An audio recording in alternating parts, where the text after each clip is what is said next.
حسین کی ماں زہرا، ہے حسین کی ماں زہرا، ہے حسین کی ماں زہرا، ہے حسین کی ماں زہرا۔ لیلۃ القدر کا ترجمہ فاطمہ، لیلۃ القدر کا ترجمہ فاطمہ، لافتہ کے خدا، لافتہ کے خدا کا پتہ فاطمہ، لیلۃ القدر کا ترجمہ فاطمہ۔ اعوذ باللہ من الشیطان اللعین الرجیم، بسم اللہ الرحمن الرحیم۔ تمام تعریف خدائے برتر کے لیے، درود و سلام محمد و آل محمد کے لیے۔ ناظرین اکرام، میں آپ کا میزبان خاور رضا نقوی قائم ٹی وی کی خصوصی نشریات ایام فاطمیہ میں آپ کی خدمت میں حاضر ہوں۔ آج جو ہمارا ٹاپک ہے وہ بی بی فاطمہ کی زندگی کے بارے میں ہے، زندگانی بی بی فاطمہ، یہ ہمارا موضوع رہے گا۔ ہمارے ساتھ اس وقت موجود ہیں ہمارے اسٹوڈیو میں اعجاز احمد محسنی مولانا صاحب، اور آئیے ان کی طرف چلتے ہیں اور ان سے آج کے اس ٹاپک پر بات کریں گے۔ حضور السلام علیکم، آپ کا بہت شکریہ کہ آپ ان خاص دنوں میں اور اس خاص مقام پر ہمارے ساتھ موجود ہیں۔ حضور، میرا آپ سے سوال یہ ہے کہ جس ماحول میں بی بی فاطمہ دنیا میں تشریف لائیں، عرب کا ایک بگڑا ہوا ماحول تھا، بہت زیادہ بگاڑ تھی، تو رسول خدا صلی اللہ علیہ وآلہ وسلم کو اللہ تعالیٰ کی طرف سے بیٹی ہی کیوں عطا ہوئی؟ بیٹے بھی تو تھے ان کے، یا وہ دنیا سے پردہ فرما گئے، تو اس پہ تھوڑی سی روشنی ڈالیں کہ اس کی کیا وجوہات ہیں؟ بسم اللہ الرحمن الرحیم۔ سب سے پہلے تو آپ کا بھی شکریہ، قائم ٹی وی کا بھی شکریہ، اور پروردگار عالم کا شکر کہ اس نے اس سرزمین پر کربلا معلیٰ میں بی بی فاطمہ کا ذکر کرنے کی ہمیں توفیق عطا کی۔ دیکھیے، وہ ماحول وہ تھا کہ جب بیٹیوں کو برا سمجھا جاتا تھا، اور جتنے بیٹے زیادہ ہوتے تھے اتنا وہ فخر سے چلا کرتے تھے، تو بیٹی کو وہ ایک لعنت سمجھا کرتے تھے۔ اب چونکہ رسول اللہ کی کوئی اولاد باقی نہ بچی تھی، ابراہیم اور قاسم کا انتقال ہو چکا تھا، تو لوگ ان کو ابتر کا طعنہ دیا کرتے تھے کہ ابتر کہتے ہیں کہ وہ کہ جس کے پیچھے کوئی نہ ہو، تو وہ کہتے تھے کہ اے محمد تمہارا دین کیا چلے گا، تم 60 سال جی لو گے، 70 سال جی لو گے، اور تمہارا پیغام تم کہتے ہو کہ آفاقی ہے اور عالمی پیغام ہے، اور تا قیامت کے لیے تم ایک کتاب لا رہے ہو اور ایک دین لا رہے ہو، یہ تو تمہاری تو کوئی اولاد نہیں ہے، تو کون اسے بڑھائے گا اور کون اس کو آگے لے کے چلے گا؟ تو اب ایسے ماحول میں کہ جب بیٹی لعنت ہے اور پیغام پہنچانے والا یا بڑھانے والا بھی کوئی نہیں ہے، اس ماحول میں بی بی فاطمہ کی ولادت ہوئی، اور رسول نے یہ ثابت کیا اور پروردگار نے یہ بتایا کہ دیکھو، چاہیں تو نسل کی بقا بیٹی کے ذریعے سے بھی کر سکتے ہیں، اور پیغام قیامت تک بیٹی کے ذریعے سے بھی پہنچا سکتے ہیں، اور دوسرا، بیٹی تمہارے لیے اگر لعنت ہے تو رحمت للعالمین کے لیے ہم رحمت بنا کر پیش کر سکتے ہیں۔ اور بی بی فاطمہ کی ولادت کے بعد جو لوگ طعنہ دیا کرتے تھے، ان کے طعنے ختم ہو گئے، اور بی بی فاطمہ کی ولادت کی وجہ سے لوگوں نے اپنی بیٹیاں دفن کرنا جو طریقہ کار تھا وہ چھوڑ دیا۔ رسول خدا صلی اللہ علیہ وآلہ وسلم نے ان کو ایک ایسا رول ماڈل بنایا خواتین کے کہ وہ ان کی کیسی تعظیم کرتے تھے، تو اس میں بھی تھوڑی سی اس میں بی بی فاطمہ کے یہ متعدد اہل سنت نے بھی روایتیں لکھی کہ جب بی بی فاطمہ جب کسی جگہ پر داخل ہوتی ہیں، کسی گھر میں یا جس بزم میں رسول تشریف فرما ہوتے، قام الیہا، تو ان کے احترام میں کھڑے ہو جاتے تھے۔ الیہا کا مطلب یہ نہیں ہے کہ ان کے لیے کھڑے ہو جاتے، الیہا یعنی بڑھ کے کھڑے ہو جانا۔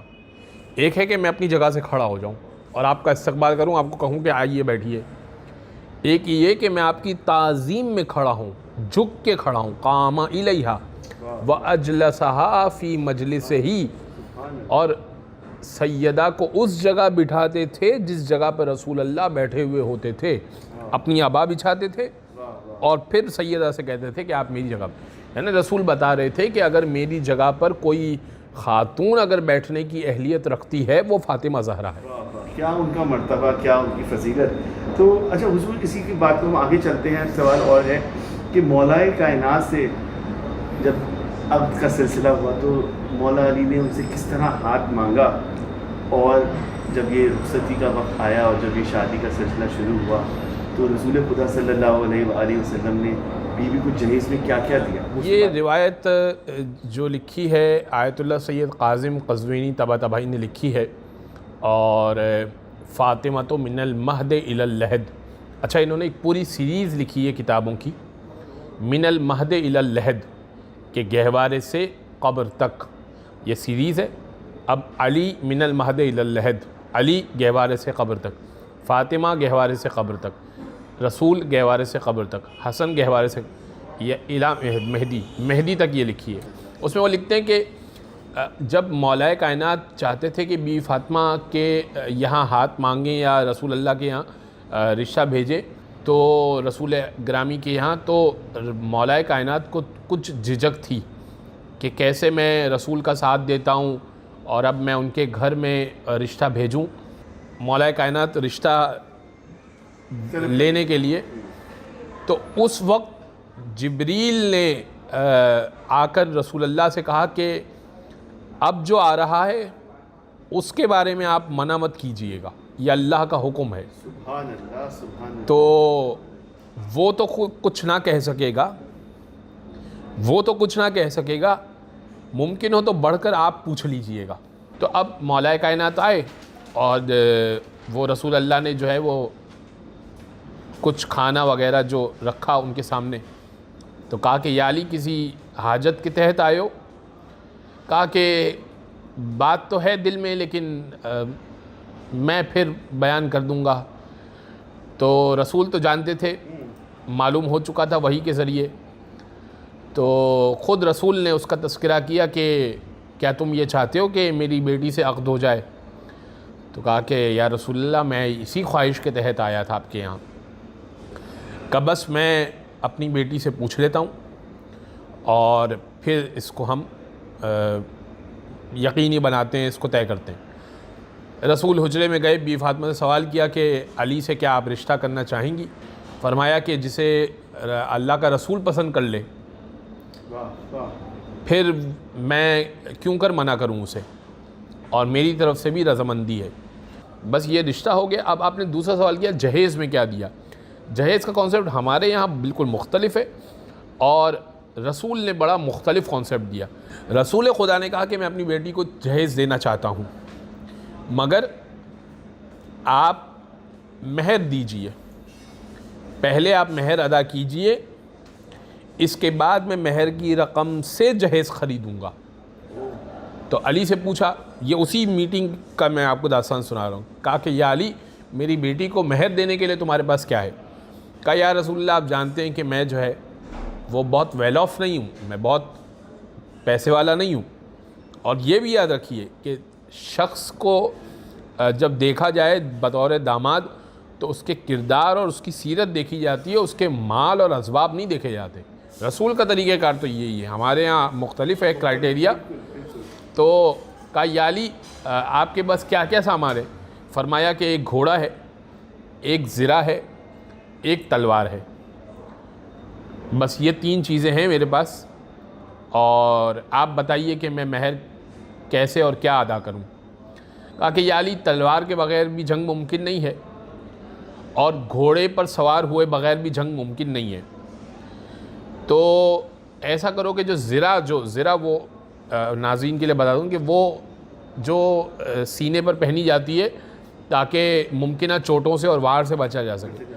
کہا یا علی آپ اتنے جری ہیں کہ کوئی تلوار آپ پر بڑھتی نہیں ہے، سینے پر لگتی نہیں ہے۔ یہ زرہ میں سمجھتا ہوں کہ یہ ایک زائد چیز ہے، اگر آپ اس کو بیچ دیں اور اس سے مہر ادا کر دیں آپ، جیسا آپ کا حکم۔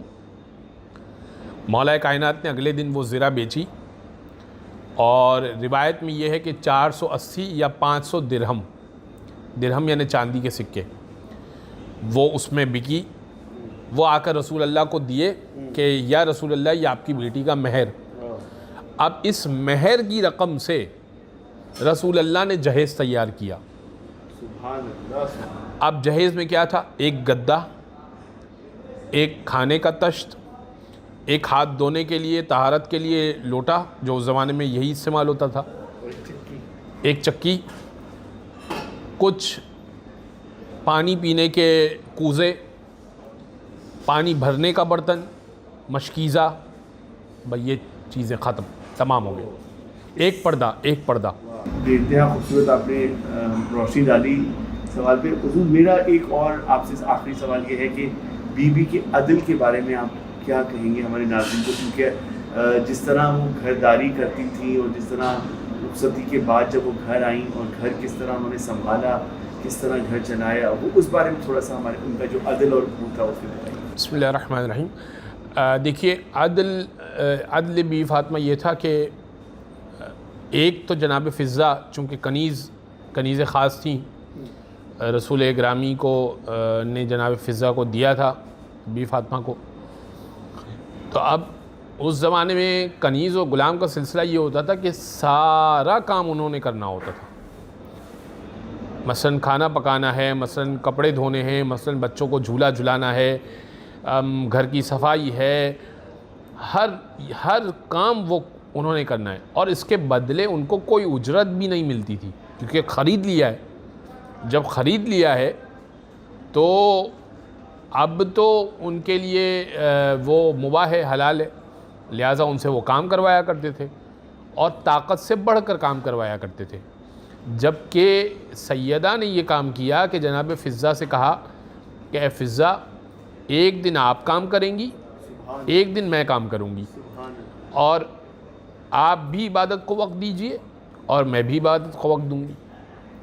تو کوئی بھی شخص اس زمانے میں کنیزوں غلاموں کے ساتھ یہ سلوک تو چھوڑیے، ایک ساتھ ایک میز پر کھانا کھانے کو بھی، یعنی ایک دسترخوان پر کھانا کھانے کو بھی اچھا نہیں سمجھتے تھے اپنے غلام کے ساتھ، بلکہ غلاموں کے پیالے اور غلاموں کے برتن الگ ہوا کرتے تھے.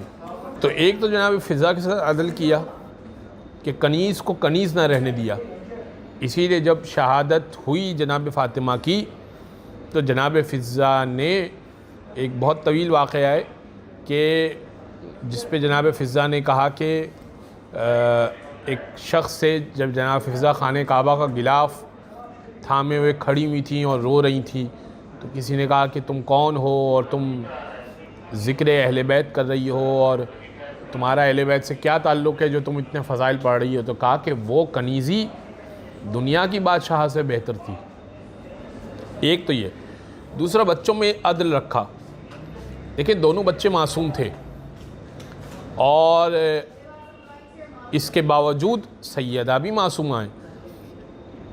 عدل کیا رکھا؟ وہ واقعہ بڑا مشہور ہے کہ جب دونوں نے اپنی خطاطی پیش کی کہ اے بی بی، اے سیدہ، اے مادر گرامی، یہ بتائیے کہ ہم میں سے بہتر کس نے لکھا ہے. دونوں بچوں نے خطاطی کی اور اپنی ماں کو پیش کی. اب کسی ایک کو بہتر کہنا اور دوسرے کو کہنا کہ تمہیں ابھی ضرورت ہے محنت کی، عام طور پہ مائیں کرتی ہیں اس طرح. چھوٹے بچے کو کہا کہ ابھی تم تھوڑا محنت کرو، بڑے بھائی کو اس سے سیکھو. لیکن سیدہ نے یہ نہیں کیا. سیدہ نے کہا کہ دونوں بہتر ہیں، دونوں اپنی جگہ بہت اچھا ہے. تو بچوں نے اصرار کیا کہ نہیں، ان میں سے آپ ایک کو چنیں. تو بی بی سیدہ نے کہا کہ اچھا میں تسبیح کے دانے بکھیرتی ہوں، جو تم میں سے زیادہ دانے سمیٹ لے جلدی بس اس کے حق میں فیصلہ ہو جائے گا، ورنہ میرے نزدیک دونوں برابر ہیں. تو اب وہ 7 دانے تھے. جیسے ہی اپنی تسبیح توڑی اور دانے بکھیرے تو 3 حسین کے ہاتھ میں آئے اور 3 حسن کے ہاتھ میں آئے. 3 حسن کے ہاتھ میں آئے، 3 امام حسین کے ہاتھ میں آئے. اور فوراً جبریل نے ایک دانے کو آدھا کیا اور دونوں کے حصے میں آدھا. یعنی ایک تو پروردگار یہ کہہ رہا ہے کہ جو سیدہ نے فیصلہ کیا وہ حق ہے، دونوں کا معاملہ جو ہے وہ برابر ہے. تو یہ بچوں کے درمیان عدل کیجیے آپ. یہ یعنی ناظرین کو یہ سمجھنا چاہیے کہ اپنے بچوں کو ایک اس طریقے سے لے کر چلیں کہ بچے کو احساس کمتری نہ ہونے پائے. سبحان اللہ. آخر میں کچھ مصائب جو کہ بی بی کا جو مرثیہ تھا اس سے کہ دنیا سے جب وہ جا رہی ہیں اور مرثیہ کرتی ہوئی تکلیف، کیونکہ بیت الحزن بنایا تھا مولا علی نے کہ اس مقام پر وہ جا کے رویا کرتی تھی، گریا کرتی تھی، بچوں کو ساتھ لے کر جاتی تھی. تو اس پر تھوڑا سا بتائیے گا کہ وہ وقت کیا تھا کہ جب مدینے سے بار بار مولا علی سے کہا جا رہا تھا کہ ان سے کیا ایک وقت بنانے رونے کے لیے، اور پھر مدینے سے باہر جا کر جو بیت الحزن بنایا وہ تھوڑا سا اس کے ہمارے پاس. وہ دربار کا واقعہ یہ تھا کہ جب دربار میں جھٹلایا گیا اور بی بی نے وصیت بھی کر دی کہ اب میرے جنازے میں وہ نہ آئیں جنہوں نے مجھے دربار میں جھٹلایا ہے.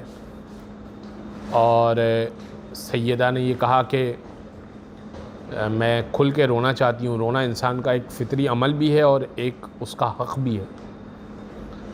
اور جب وہ بی بی نہ رونے دیا گیا تو ایک بیت الحزن بنایا گیا، اور آج اس بیت الحزن کو بھی ڈھا دیا گیا ہے.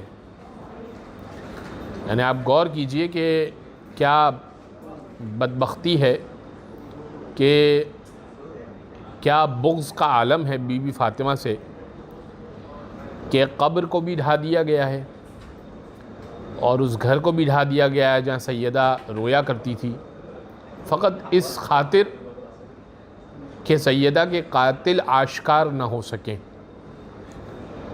اور سیدہ کے قاتلین کا پتہ نہ لگ سکے کہ وہ کون تھے اور انہوں نے کیا کیا کیا.